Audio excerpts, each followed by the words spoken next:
এই দাদা দাদিকে অনেকে আপনারা বোঝা মনে করেন।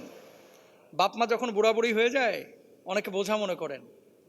বাপ মা বুড়াবুড়ি হইলে খেদমত আরো বেশি করতে বলা হয়েছে।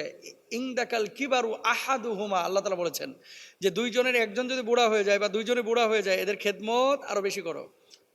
আমাদের সমাজে যেটা সমস্যা হচ্ছে, আমরা আমাদের বাচ্চাদেরকে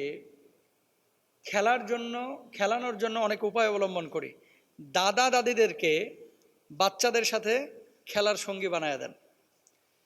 খেয়াল করেন, আপনাকে যেমন আপনার বাপ ভালোবেসেছেন আপনার বাচ্চাটাকে আপনার বাপ মা এরকমই ভালোবাসে ভাই। কিন্তু আমরা এই জিনিসটা অনেকে বুঝি না। দাদা দাদিকে খেলার সাথী বানাইলে লাভ অনেকগুলা, আদব শিখবে, লাভ নারীর যে টান এই টানটা বুঝবে।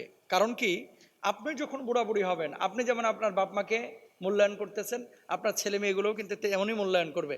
সুতরাং বি কেয়ারফুল, বাপ মাকে বোঝা মনে করবেন না, দাদা দাদিকে বাড়ি থেকে বের করে দিবেন না।